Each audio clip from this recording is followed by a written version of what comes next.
The news is also live across the globe on citynewsroom.com, Citi 97.3 FM on Facebook, and CityTube on YouTube.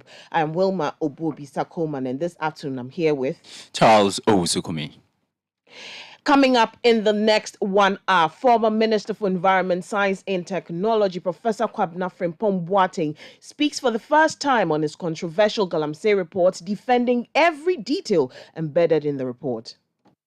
I know exactly why I did that. I did the minimum that I should do. But I have to be brutally honest with the president. But if the president has put his presidency online for something, you have to be honest with him. Also coming up, one person reported dead and another injured following a collapse of a 3-story building at Nanakrom in the Adentan municipality in Accra. We got information that there were 2 people on the building and one had escaped with some injuries and he had been sent to the hospital. So we had to search for the other person. We were here. It was only this morning that we managed to sight the body, so it's been retrieved. Still ahead, government to deploy special task force to Boko municipality in the Upper East region to deal with the 10 years security situation in the enclave. Today, some would also land, and we are expecting about 500 soldiers to touch Boko, hopefully by the end of this week. And later, Ayawaso East Municipal Assembly assures aggrieved residents of the area of fixing deplorable roads soon. I promise them we are working seriously on this road issue and it will be fixed for them very soon. Stay tuned as we bring you more on all that and on the Citi Prime News, which is also live across our partner stations in the country. In the Western region, we're on Adrimpa 100.7 FM in Takwa and Beach 105.5 FM in Takrade. In the Bono region, you're listening to us on Greener FM 95.9 in Sunyani. In the Ashanti region, we're on Focus 94.3 FM in Kumasi and Orange 107.9 FM also in Kumasi. In the Volta region, we're on Revival 99.3 FM in Tajewu and VOV Radio 95.7 in Hohoi. In the Northern region, we're on Radio Bimbila 91.9 FM. In the Upper East, we're on Quality 88.7 FM in Garu. And in the Upper West, we're on Tungsong 97.3 FM in Wa and Jirapa 96.1 FM. Citi Prime News at 12 midday. Updates you on all the running stories and connects you to the newsmakers. Many thanks for doing the listening this afternoon. We'll settle for the details of our stories now. Now, over 500 soldiers are expected to be deployed to Boko in the Upper East region by the end of this week to help deal with rising cases of insecurity in the area. The decision to deploy armed men was taken after a delegation comprising National Security Coordinator Edward Asumeni, Major General Thomas Opon Pepra, Chief of the Army Staff, and other heads of state security and intelligence agencies paid a working visit to the area. The municipal chief executive for Boko, Amadou Hamza, tells Citi News the mandate of the task force will also help deal with the influx of Burkinabés entering the country as a result of the insurgency in that country. I think the government of the day, Excellency the President of the Republic of Ghana, has also instructed the Ghana Armed Forces to beef up security. We have always and all the time mentioned the fact that we don't have enough men on the ground. And so through the national security, in collaboration with us, the Defense Ministry and even the Interior Ministry, some soldiers have been taxed to come to Boko. And so some special force are here with us and they are coming in batches. The first batch has landed and I can talk about 50 troops have landed so far. I'm yet to take statistics of those who came yesterday. In fact, 2 days ago that they came, yesterday they came. I'm yet to get to know because I was also assigned to do other things. Today, some would also land. And we are expecting about 500 soldiers to touch Boko, hopefully by the end of this week. So what exactly will be their duty or their mission there? Basically to do 2 things. Some will be taking care of the main conflict in Boko. And you know Boko is sharing border with Togo and Burkina Faso. And so because of the activities of the Burkinabe insurgents, it's another source of worry to us because I'm handling that one also. Recently, just last week, the insurgents came very closer. The community in Boko known as Gentiga, Bado, and Gumakotare, and so mainly dominated by the Busanga people known as Bisa. And so we are handling that also.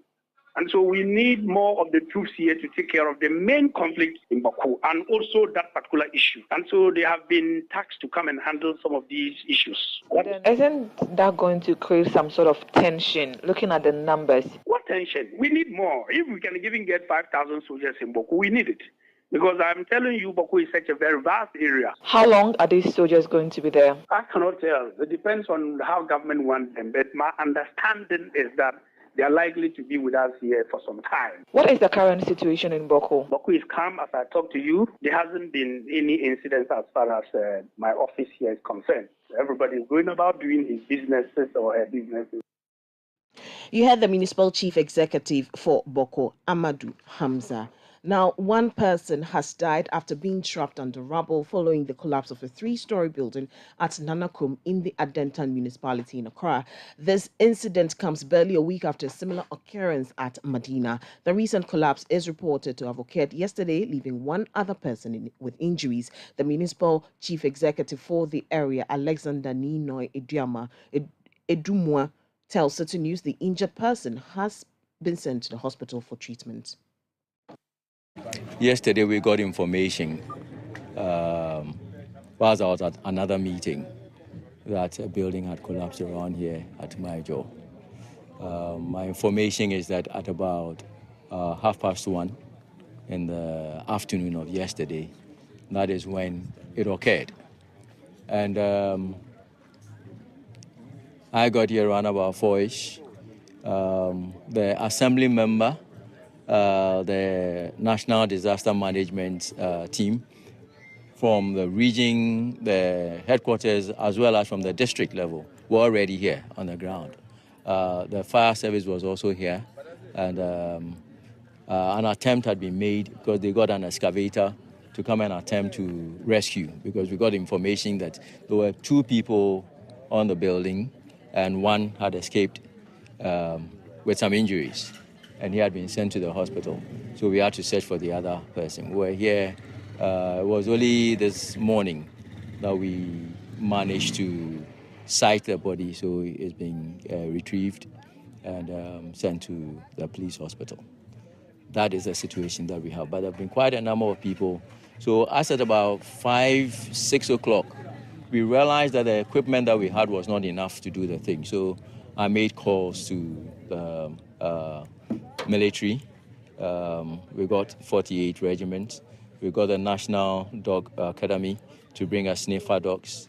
And then they came with the military police and a whole team with their own equipment. And they came to join forces. And they've worked throughout the night, excavating the portions over there. This morning at about 8:40 thereabouts, the body was sighted. So we stopped all machine work and the machine excavation, and then we went to manual, and people used the shovels and the pickups to recoup the body. And we've handed it over to the police. As at now, they're on their way to the police hospital. The police are in charge. That was the municipal chief executive for Adentan, Alexander Ninoy Edumwa. We'll go over the phone lines and speak to my colleague Beverly Longden, who was at the site this morning. Good afternoon, Beverly. Many thanks for joining us. Now, describe to us the nature of what you saw today. So, information I gathered at the scene was that the incident happened around 1 p.m. yesterday, and efforts were underway to retrieve the person who was retrieved today.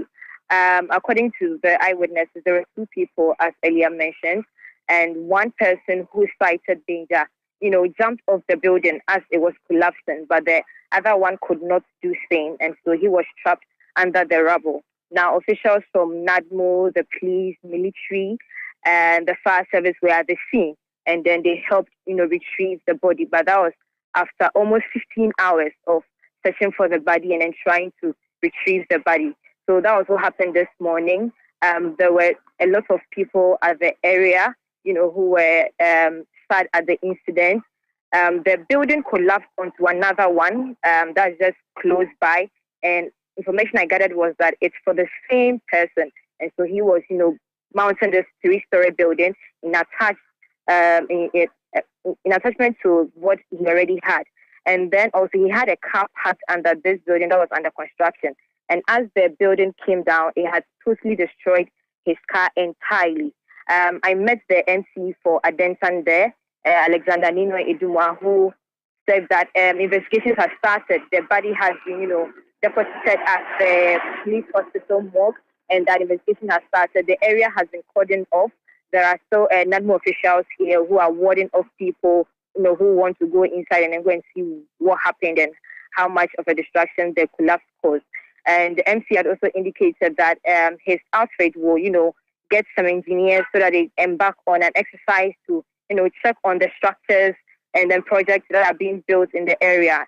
Just Monday, a similar incident occurred at Medina, and also one person died, but that one had like 3 people getting injured. And so they are saying that they are going to, even though that's not under his jurisdiction, he's saying that for his area, they are going to embark on a structural integrity test to check if the buildings that are being put up and the ones that are already up, are in the proper state that they are supposed to be in.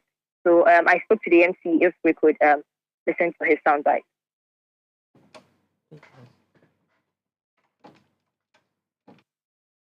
But yesterday I talked to my engineers, my works engineer, the fiscal planning officer, and co were here. We had a brief meeting. We've decided that we're going to actually get a look at all the buildings that are around, look at the structural integrity of those buildings that have been standing there for long periods. We have data on everybody who has the necessary documentation, and then we'll be able to follow up. Because you can see, even around in this particular enclave, quite a number of buildings that are still under construction. What is the status? So yes, we will look at all those things. And then when these things happen, you will be fishing out for other information. Anything that you see, get us the information, because we will not be everywhere at the same time.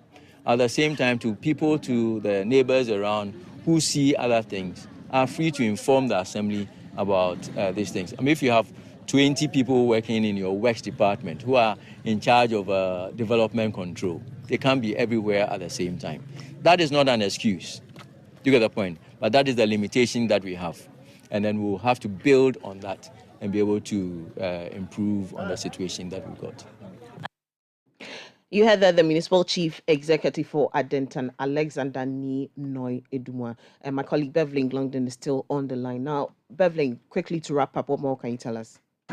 Yes, he also, the question of, professionalism came in, and then he reiterated the calls by the Ghana Institution of Engineering that people should employ the services of only professionals in putting up the building. He also indicated to me that now the police have taken over the case and they have started their investigations, and then they would wait to see what reports the police present to his office.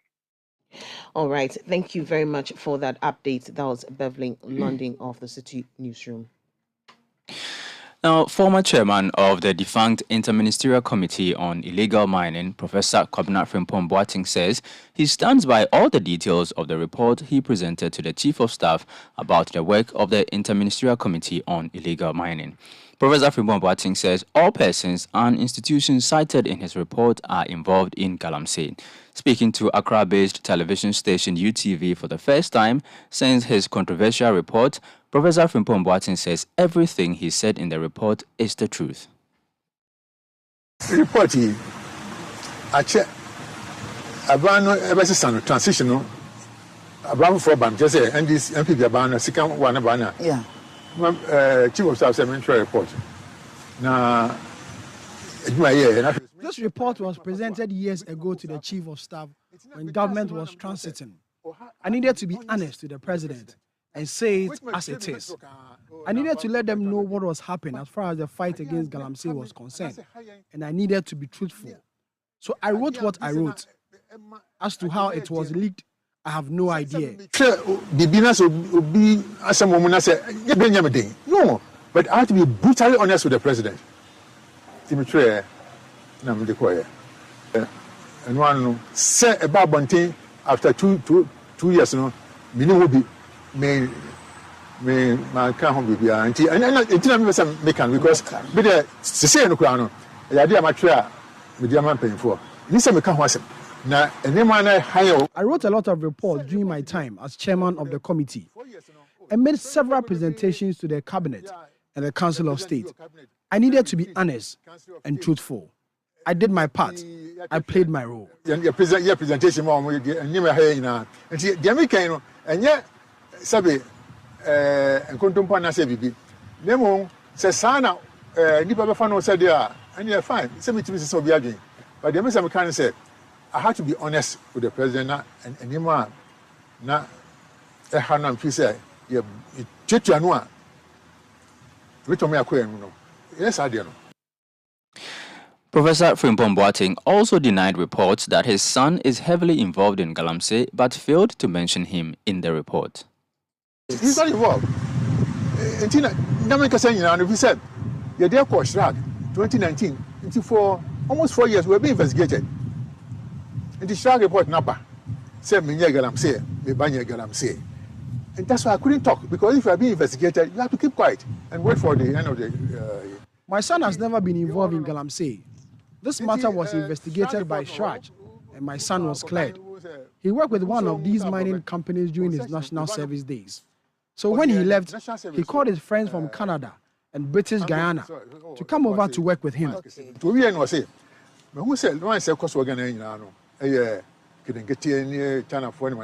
So he wanted to do a proper mining. Acho. And such times a company be a friend symphony. And we are till 1990. The year business importing something. And I used to have a company called Symphony. He wrote to the Minerals Commission and the Registrar General to add mining to this company.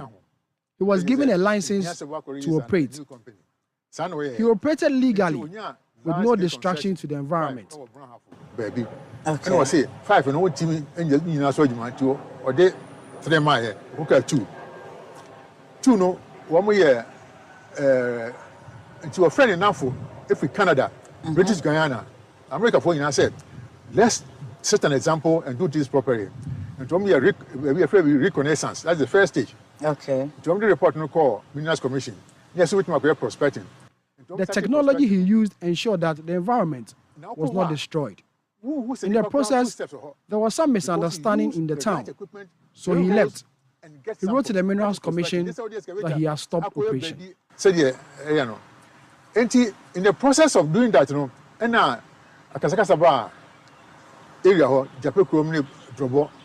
Oh, okay. So they say a curfew into a Chapman Minerals Commission said, I dare my way now, because of this war.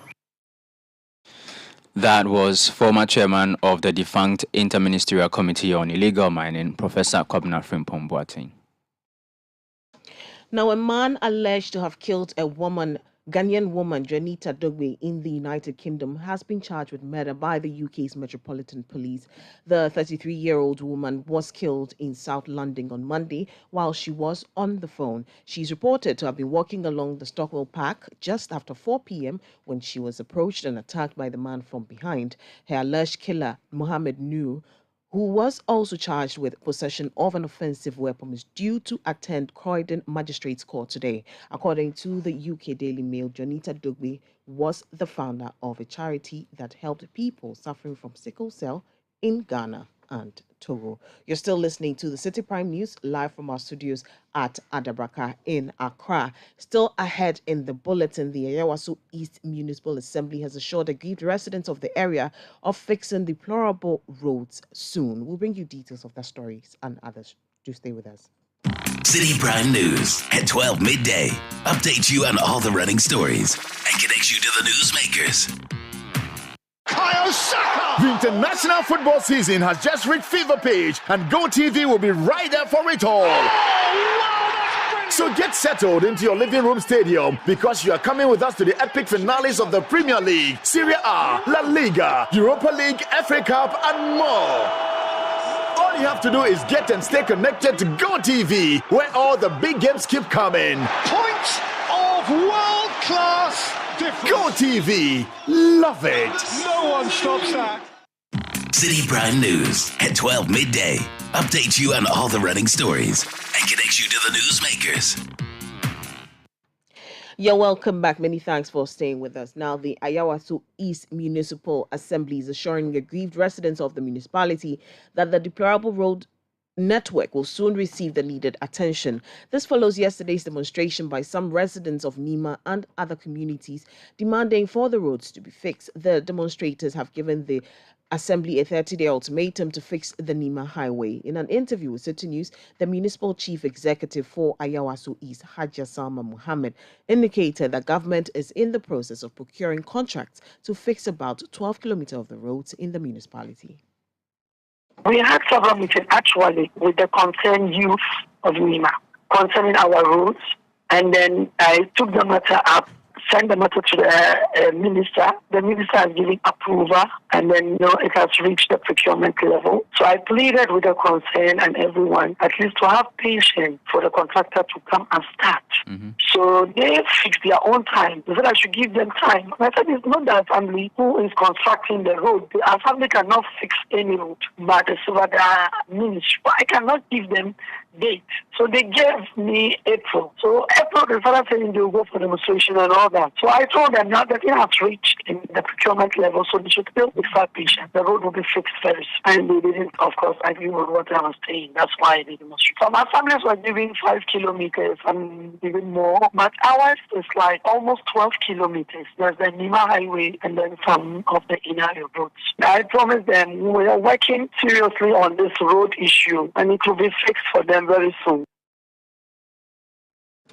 Haja Salma Muhammad is the Municipal Chief Executive for Owusu East. The Ghana Geological Survey Authority is stepping up public engagement as a means of curtailing misinformation on issues relating to earthquakes in the country. The authority maintains that misinformation about earthquakes tends to create fear among the populace, and efforts must be made to stop such occurrences. Citi News' Ashanti Regional Correspondent Hafiz Tijani has more in this report.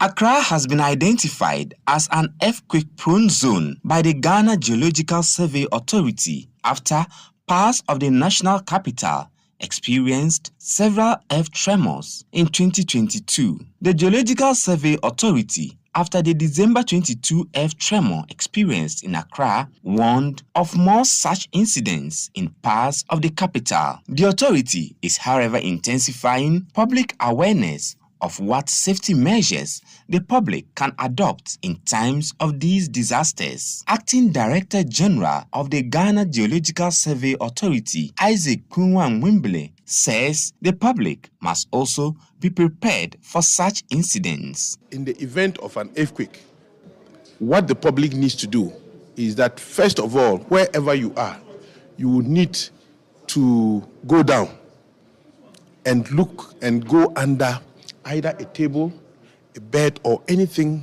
any structure that is solid, and hold firmly to it, so that should there be any structural failure, the impact on you would be minimal. Mostly, we always say the head. You try to give protection, most protection to the head, so that in case of a failure, your head is not crushed, and it will reduce the impact on you when there is any structural failure in the event of an accident event. Then 2, if you are in a vehicle, you should stay in your vehicle. Don't get out of the vehicle.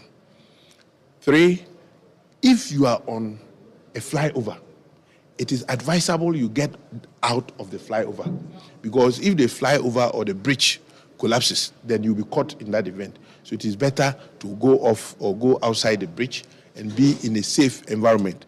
Usually, the best is, after the event, to go to a safe and open place, so that if there are structural failures, they do not affect the individual. So these are some of the public education that you need to let the public know, that in the event of an earthquake, these are the things that they should be doing. Structures that are constructed are earthquake resistant so that they can be able to withstand the earthquake. And therefore, the engineers and all the people who are involved in the design of these structures should ensure that they design structures and construct structures that should be able to withstand the events that we are currently experiencing. Because you realize that of recent times, the number and the magnitude of these events is increasing. And for that matter, there's a need for us to be prepared, to put in measures that will make the country prepared should we begin to experience a devastating one. He also urged the public to ignore reports that predict the occurrence of earthquakes in the country. Earthquakes cannot be predicted. So if somebody tells you that an earthquake is going to occur on this date, that is misinformation. In as much as possible, we try to reduce misinformation by not causing public fear and panic. Because there are some information that once you release them, then it causes fear and panic. But earthquake should not cause fear and panic. You must report on the true event, and that is what the public needs. And the public should always be assured that after the event, they can go about their normal duties. Ghana Geological Survey, as any other government institution, has a number of challenges with logistics, challenges with even manpower, challenges with this. But within these challenges, we are still carrying out our mandate as we have been mandated by the act that established the institution. So definitely, there's no cause for alarm. The authority is doing what it's supposed to do to ensure that the public and everybody is protected. Officials of the Ghana Geological Survey Authority, as part of increased public engagement, interacted with journalists in Kumasi on its activities. The Ghana Geological Survey Authority says it will continue its monitoring to ensure the public is protected. Hafiz Tijani, Citi News, Kumasi, Ashanti Region. Now, 3 persons have been arrested for posing as members of the ECG Revenue Mobilization Task Force, allegedly issuing disconnection notices and collecting monies. The 3 were arrested by the police alongside a task force of the after an investigation following an official complaint lodged by an ECG customer. The 3 are currently in the grips of the police and will be facing prosecution in the coming days. We'll get details from the Revenue Protection Manager of the Electricity Company of Ghana soon. But before then, Charles has more stories. The National Democratic Congress has described as unfortunate assault on Dagbon FM journalist by a former northern communicator of the party. Hadi Pagza in a viral video was seen storming the studio of Dagbon Radio with one other person and assaulting the host, Sadiq Garba. Speaking to Citi News, Deputy General Secretary of the NDC, Mustafa Gbande, says the party will liaise with its regional branch to offer support to the Dagbon FM journalist. I'm not the one that's in the position to direct what should be done. If you ask me what I will do, I will fly to Tamale and go and see the victim, because the police, the NDC have a very good relationship with journalists. And we cannot do politics without journalists. In fact, it's our duty to protect journalists. So if there was a break in a relationship to the extent that one must be attacked, we must take responsibility, if it is true, and mitigate the situation.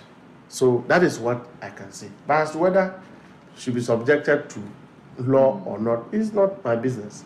You are just telling me today. I believe that my bosses, if they have heard, will raise the issues today and they will deal with it. Now that it has become a matter to be discussed, we will liaise with our regional officers and then we'll reach out to the victim and understand the issue for ourselves. So beyond whether it's a crime or not, we must repair the relationship between us and the victim involved. Because the NDC want to win power with a collection of interests. Interest from journalists, interest from farmers, interest from market women. We don't want to lose anybody out. And then if there's something like that, we should be able to deal with it. Meanwhile, Mustafa Gbande also says the party is unperturbed by whoever emerges as the flag bearer of the new Patriotic Party for the 2024 general elections. He was reacting to Vice President Dr. Bawumia's declaration of intent to contest the NPP presidential primaries. A man who is the head of the economic management team has demonstrated beyond reasonable doubt incompetence and have demonstrated cluelessness about even how to salvage a collapsing economy. If they claim that it hasn't collapsed, but yet we are in challenges, and we have been able to tell them by evidence that where we are is not out of a natural phenomenon. It's not about Ukraine war. It's not about COVID. We have asked them to also tell us what the effect of Sudan is on Ghana. They have not come to say that one. So we know clearly that among the 10 people or 11 people contesting, they have all been part of this government that have failed. They are on the conveyor belt that is turning them around. So we'll see which one they will choose. And when they choose, it's about Ghanaians to decide. We have floating voters who will take a decision to swing governance. We believe that at this point in time of the NDC's organization, we are in a position to come to power. We have a good story to tell. We have a message to Ghanaians. That is what we are focused on. Mustafa Gbande is Deputy General Secretary of the NDC. Now, some members of parliament supporting Vice President Dr. Mahamudu Bawumia's presidential ambition are currently locked up in a meeting in the Ashanti region. Credible sources within the group tell Citi News the meeting is to discuss strategies to help the vice president lead the party in the 2024 general elections. Citi News' Ashanti regional correspondent Hafiz Tijani, who is monitoring the meeting, joins us on the telephone line for more. Good afternoon, Hafiz. Many thanks for joining us. Now, tell us a bit about this meeting. So when you come to the residence of the Efijasa Sokore MP, Honorable Ayu Efue, the meeting is ongoing. Fleet of vehicles are seen parked here, which belong to the constituency chairman within the Ashanti region, zonal coordinators, members of parliament, and the secretaries, and also regional executives in the region. And these are all pro-Bawumia supporters who are supporting the vice president's bid to become the flag bearer of the presidential candidate of the new Patriotic Party ahead of the party's primaries.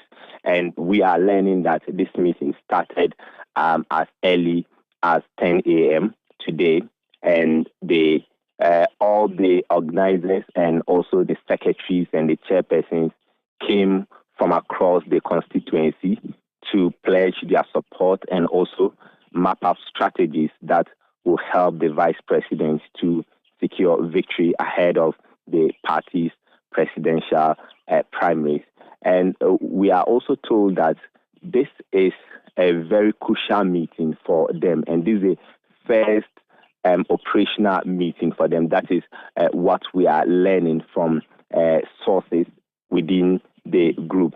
This is the first ever operational meeting for the Dr. Mahamudu Bawumia's campaign, and they are going to bring out some strategies that will help the vice president when he officially declares his intention to contest in the party's primaries. A while ago, I saw the arrival of some regional executives, including Chairman Wuntumi, popularly called the Ashanti Regional Chairman of the MPP, Bernard Enchubo-Isiako. I've also seen the first Vice Chairman of the party in the region. I have also seen the youth organizer and a host of regional executives. We are also told that some members of parliament are there. We have some constituency chairpersons and their secretaries in the meeting and zonal coordinators in that meeting.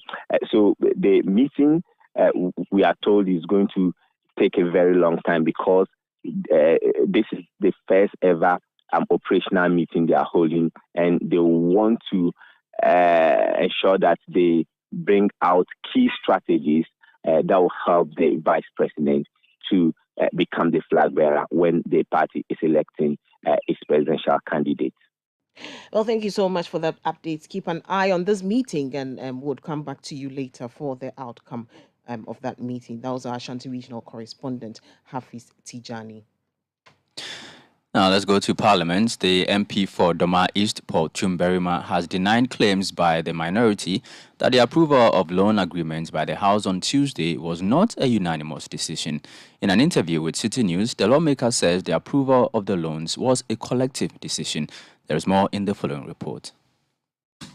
Parliament on Tuesday, May 2nd, 2023, passed loan agreements amounting to $750 million to enable the government to undertake some key projects.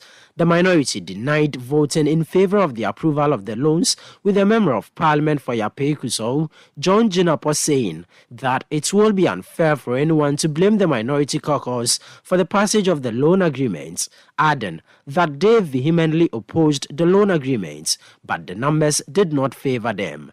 However, the Member of Parliament for Doma East, Paul Chumberima, says such claims are unfounded. I will urge my colleagues on the other side that, yes, so far as you all support the approval of the loans, They have indicated they did support it. but they were in the House. There's somebody, you see, it was by voice vote. Did you see anybody be on his feet to question and say that, okay, listen, I call for division because we are not in agreement of this, the numbers? No, none of them did that, not their leadership, nor any member. So they are all, and you see, don't forget, if you read the reports, it is a unanimous report. It's a report signed by both, agreed by both of them. So I don't think we really need to worry our head about what we need to do as members of Parliament with this oversight. We should be able to follow through. So if that great department, I expect that great committee to be able to follow through and tell us, okay, yes, they said this money was going to be used for that. We want to see, we want to account for everything. I want to expect the communications committee to be able to come and say, yes, they say accelerated digitization. What have we achieved? The finance committee, they said the supporting of the Development Bank of Ghana. These are the things that we need to talk about. He also waded into discussions surrounding the illegal mining reports released by Professor Frimpong Boateng. The report must be studied. The report must be, and I've heard the minister, giving a clear way forward that, the report will be studied, and who is supposed to be investigated will be investigated, and the actions supposed to be taken will be taken. I've heard the OSP saying that the report they're also taking over. So that is the right way for us to go. But I think Prof could have done us, more good. If just even 6 months, you have told that, no, listen, this is what I have. I've sent it in 6 months. I've not heard anything. We need to do something. But after 2 years, so even assume without admitting that some people's name that you've mentioned, we go and trace it. There's nothing for us to use as evidence. Now, how do you want us to be able to fight such people? Honorable Abu Jinapo will go to the full hall to ensure that the truth is established. And you can trust him for this. That report was put together by our parliamentary correspondent, Ni Ayikwe Okai. Now we'll go back to an earlier story where we mentioned that 3 persons have been arrested for posing as members of the Electricity Company of Ghana's Revenue Mobilization Task Force and allegedly issuing disconnection notices and collecting monies. And we'll get details of that story from the External Communications Director of the Electricity Company of Ghana, Leila Abubakar. Many thanks for your time. Good afternoon. Now, quickly give us a detail of what this arrest means. Thank you so much for having me. During our revenue mobilization exercise, we had reports from some of our customers that some shady men had come to their premises and businesses, requesting certain details from them, and then also issuing certain notices and requesting monies from them. We had envisaged this would be the case since we were out there and we knew that people would always pose. And so these customers contacted us, and then we asked them to verify the stuff on our website and our staff portal before allowing them to continue with any business at all. But they have been very evasive. We reported to the police and national security, and we had been trailing them for some time. Unfortunately, 2 gentlemen today went to an establishment yesterday and issued a notice for some debt that this company owed them. And they had returned today to collect an amount of about 11,000 from the customer. We were tipped off by the customer that these 2 gentlemen who seemed to be shady had come into their premises. And so we were able to make an arrest, and we are putting them through the process at the moment. Now, can you tell us when this arrest was made? The arrest was made this morning, and they were taken to our legal office to confirm, because that is where we have our data center for our staff ID, to confirm that they indeed were not staff, and the IDs that they were carrying were not legitimate ECG IDs. And we're told that we're facing prosecution in the coming days. When exactly is that going to happen? It will have to go through the process, the prosecution process. So now the police have them. They will take in their statements, and so will ECG, and as well as the customer who is perhaps will pose as a defendant. I don't know, but the process will go through, and then when the court is ready to sit, we'll be given information and we'll take them through the process. Well, before we let you go, yesterday during the presser, the managing director mentioned that he's inviting customers who may be illegally using power, or let's say bypassing meters, to report to the ECG companies to have that rectified. Could you expatiate on that a bit? Yes, so directive has been issued to all our districts to be on standby for customers who will be walking in to present their details to the company that they are either illegally connected or without meters but have requested the service from us. These details would be gone through in the following weeks, and we will go to our customers and then put them on flat rates after assessing the kind of equipment they have in their houses or businesses and estimating a bill for them so that they would have access to electricity until we can provide them with meters. So for now, our customer service offices are open for such. Okay. And finally, before you go, there may be a case where somebody may be living in a house that he probably doesn't know that his meter is a bypassed one. How is somebody like that having to rectify this? Yes. So sometimes it's easy to tell if there's a bypass, because naturally, when you look at the things you're using in your house and the amount you're paying, it wouldn't feel right. And so you would realize that, okay, I'm paying 10 cedis when I have an air conditioner and all these other equipment. There must be something wrong. Otherwise, too, it might be that you're overspending. And based on the things that you use on a monthly basis, you'd realize that you're overspending. And so you can report all of these to ECG or go to Energy Commission to come and check your wiring to make sure that everything is intact and going through the ECG meter. But for now, as I said, our offices are open. If you suspect or if you have a feeling that this is the case, you should just report so that when we come to your premises and we find that out, it wouldn't be as if you knew and was not, you weren't reporting. And so I know some people would not be able to tell that there's a bypass in their system or their meters are not working as it should. But if you do have such a suspicion, just within yourself, please endeavor to visit our offices, and we'll come and make some assessments so that you just win yourself off the trouble of being called an illegal customer.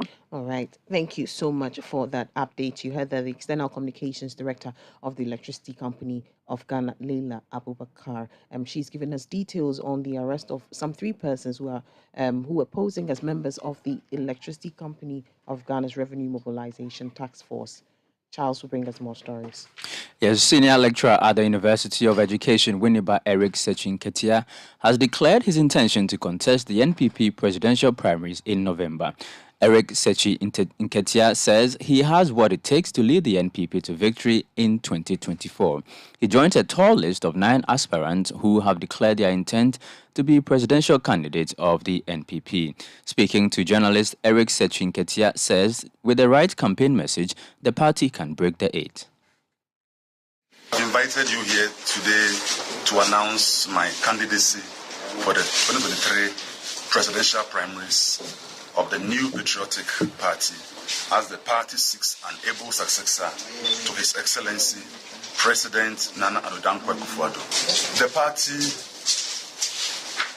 would need to work very hard, and I can foresee that when the time comes and people are not disgruntled with the processes, we can have the energies that will drive the organization and the mobilization. And because so much depends on organization, we will use all our efforts, all our energies to put ourselves together and to win the election and break the 8. And for the first time in the Fourth Republic, a political party administration will hand over to another political party administration. You heard a senior lecturer at the University of Education, Winneba, Eric Sechi Nketia, declaring his intent to contest in the NPP's presidential primaries. This is still the Citi Prime News, live from our studios at Adabraka in Accra. Still ahead in the bulletin, Chief Justice Kwesi Enin-Yeboah urges newly inducted lawyers to consider pro bono cases to persons who may need their services but cannot afford them. We'll bring you details of this and others shortly. Do stay with us. Citi Prime News at 12 midday. Update you on all the running stories and connects you to the newsmakers. Sweet, sweet mothers, how could we ever forget you? This year, on Mother's Day, we plan to do quite the festive opposite. What better way to show out for our beloved matriarchs than an entire evening dedicated to celebrating the phenomenon that is motherhood. Mama's boys and mama's girls, for all their love and sacrifices, here comes the ultimate Mother's Day gift. Picture this: a flavorous Ghanaian spread with countless mouth-watering treats, just like Mama's cooking. A glitzy dance floor serenaded by Mama's favorite tunes, just for Mama to boogie. And a stunningly intricate portrait of Mama, just to remind Mama how truly beautiful she is. Join us on Sunday, the 14th of May 2023 at 4 p.m. for an enchanting evening of appreciation and enjoyment for our feminine support systems. The venue is at the City Gardens, number 5, Ola Hansen Lane, Tesano, and the rate is a cool 350 Ghana cedis. It's going to be an evening of Ghanaian food, dance, and the celebration of motherhood. So book now and secure a seat for Mama at the A Portrait of Mama Mother's Day dinner now. For more enquiries, call 020-5973-973. The Portrait of Mama Mother's Day dinner is powered by Citi TV with support from Citi FM and is sponsored by Dano Milk and Tasty Tom. For the things you do for me, for the blessings you rain. Marrying the city's most beloved billionaire, she believed she had hit the jackpot and was on her way to live the soft life she always dreamt of. But that's when it gets darker. And I'm not sure say your husband to go or be if you hear the final way I get for your dog. I still have your underwear in my office drawer.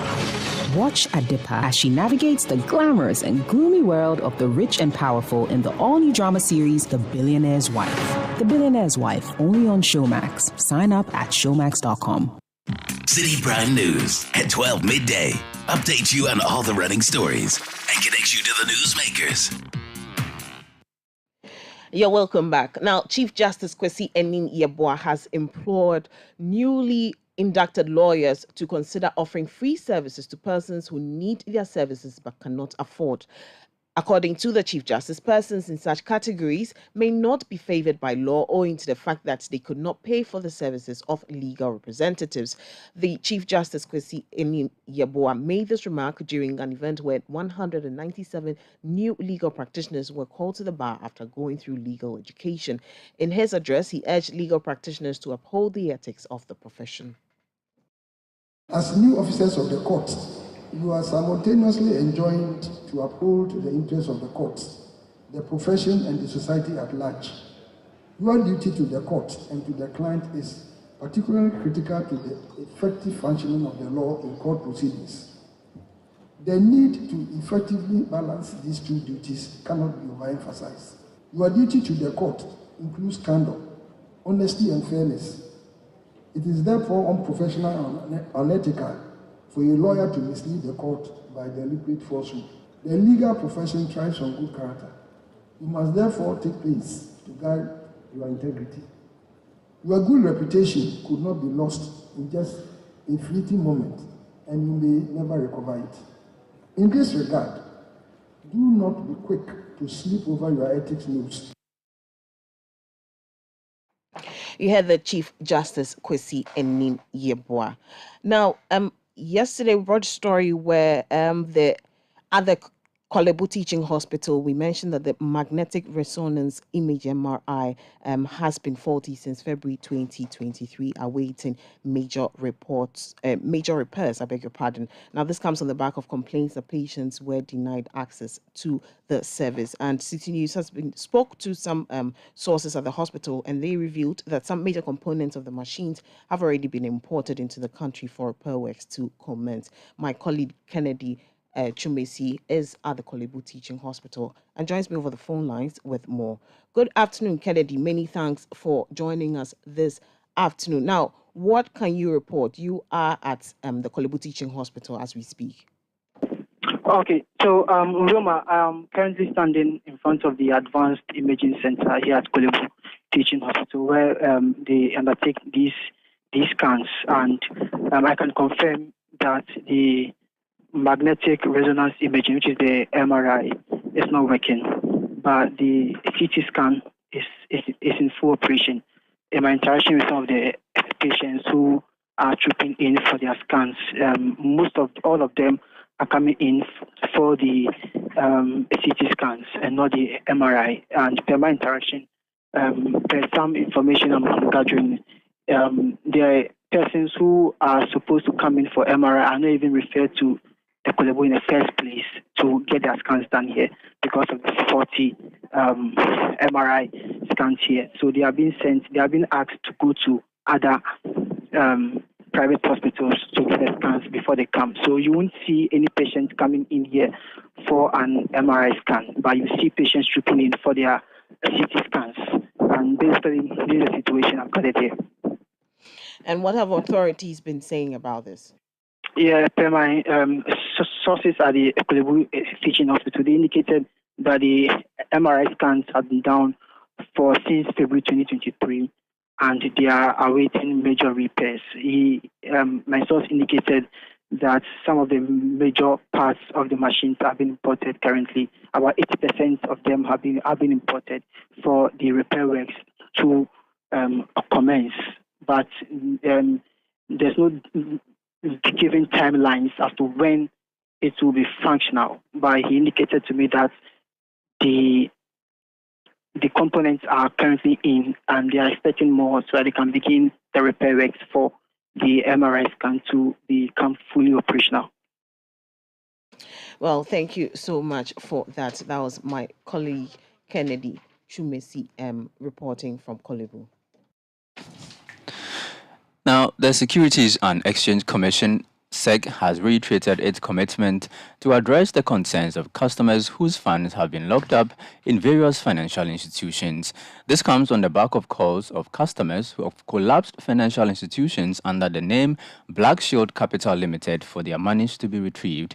The aggrieved customers on Thursday picketed at the premises of SEC in a bid to demand payment of their locked up funds.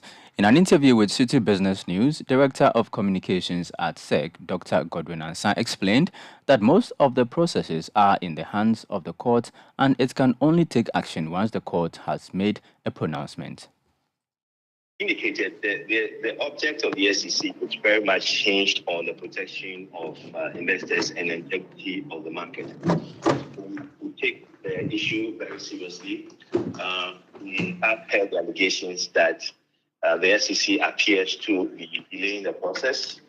And our response is that once we empathize the process, it's important to note that the SEC has fully supported the process, has fully complied with the process, which is currently in court. And in the court process, this is the official liquidator for the victim of so that the SEC can know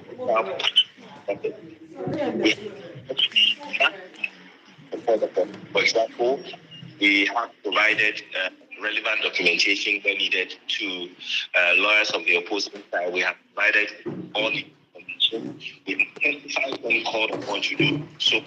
We have been very much, involved in the process, but as indicated, everything is headed by the official liquidator under the current law. And within the court process, the SEC does not have any influence to fast track the court process, but we are doing all that has to be done to facilitate the process. That was the Director of Communications at the Securities and Exchange Commission, Dr. Godwin Ansah. Now, the Interior Minister, Ambrose Derry, has announced a scheme for personnel of the Ghana National Fire Service aimed at compensating families of personnel who die on the line of duty. Ambrose Derry says dependents of personnel need to be well taken care of after their demise. Speaking at this year's Heroes Day of the Ghana National Fire Service in Accra, Ambrose Derry says government will support the move. Ghana Fire Service must have its own scheme of recognizing the people that these heroes and heroines have left behind. One way is, why not? If they have relatives who are qualified, maybe one way of you showing appreciation for their heroism. You heard there the Interior Minister, Ambrose Derry. This is still the Citi Prime News, live from our studios at Adabaka in Accra. Now, some stories we've been bringing you is the former Minister for Environment, Science and Technology, Professor Coleman, has spoken for the first time on his controversial Galamsey report, defending every detail embedded in that report. We also brought you a story where one person is reported dead and another injured following the collapse of a 3-story building at Nanakrom in the Adentan municipality here in Accra. And also, government is to deploy a special task force to Boko municipality in the Upper East region to deal with the tenuous security situation in the enclave. And the Ayawaso East Municipal Assembly has assured aggrieved residents of the area who demonstrated yesterday over their deplorable roads. The Assembly has assured the people of fixing those roads soon. And the news was also live on all our partner stations across the country. We're in the Western region, we're on Adrimpa 100.7 FM in Takwa and Beach 105.7, 5.5 FM in Takrady in the Bono region. You're listening to us on Greener FM 95.9 in Sunyani. In the Ashanti region, we're on Focus 94.3 FM on the KNUST campus and Orange 107.9 FM, both in Kumasi. In the Volta region, we're on Revival 99.3 FM in Tajewu and VOV Radio 95.7 in Hohoi. In the northern region, you're listening to us on Radio Bimbila 91.9 FM. In the Upper East, we're on Quality 88.7 FM in Garu. And in the Upper West, we're on Tunsung 97.3 FM in Wa and Jirapa 96.1 FM. Well, that's all time would allow us for by way of the Citi Prime News this afternoon. And we're live from our studios at Adabaka in Accra. For more news, you can log on to our website, citynewsroom.com. I am Wilma Obuobisa Coleman, and this afternoon I did this with Charles Owusu. Up next is the afternoon's edition of the City Business News. Many thanks for doing the listening. Do have a good afternoon.